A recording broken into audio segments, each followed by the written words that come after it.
Hello and welcome to today's devotion. Today we are going to look at two passages. The first one is from Mark 10, verse 42 to 45. So Jesus called them together and said, "You know that the rulers in this world lord it over their people, and officials flaunt their authority over those under them. But among you it will be different. Whoever wants to be a leader among you must be your servant. And whoever wants to be first among you must be the slave of everyone else. For even the Lord of Man came not to be served, but to serve others and to give his life as a ransom for many." Our second reading is going to come from John 13, 3 to 17. Jesus knew that the Father had given him power over everything, and that he had come from God and was going back to God. So during the meal, Jesus stood up and took off his outer clothing. Taking a towel, he wrapped it round his waist. Then he poured water into a bowl and began washing the followers' feet, drying them with a towel that was wrapped around him. Jesus came to Simon Peter, who said to him, "Lord, are you going to wash my feet?" Jesus answered, "You don't understand now what I am doing, but you will understand later." Peter said, "No, you will never wash my feet." But Jesus answered, "If I don't wash your feet, you are not one of my people." And Simon Peter answered, "Lord, then wash not only my feet, but wash my hands and my head too." Jesus said, "After a person has had a bath, his whole body is clean. He needs only to wash his feet. And you men are clean, but not all of you." Jesus knew who would turn against him, and that is why he said, "Not all of you are clean." When he had finished washing their feet, he put on his clothes and sat down again. He asked, "Do you understand what I have just done for you? You call me teacher and Lord, and you are right, because that is what I am. If I, your Lord and teacher, have washed your feet, you should wash each other's feet. I did this as an example, so that you should do as I have done for you.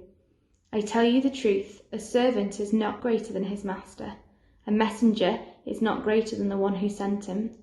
If you know these things, you will be happy if you do them." So Jesus is the ultimate example of a leader in his humility and just the way he does it. In both these passages, we're taught the importance of serving others and ridding ourselves of our pride and importance. And the Nativity shows that this humility started from day one.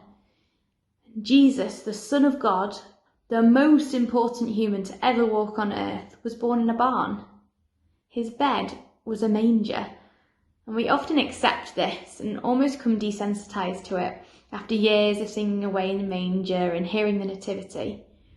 But having relatively recently had a baby, it's the opposite to what you'd expect. When I had my little boy Jasper, he was initially very unwell and ended up in Alder Hey ICU. And it's an incredible place, but probably the most opposite environment to have a baby in than a barn. In preparing for this, I went through and I looked back at some of our pictures from that time. And it is a sterile environment. It's filled with trained professionals, it has any medication you could want, and so much machinery, it looks like a spaceship.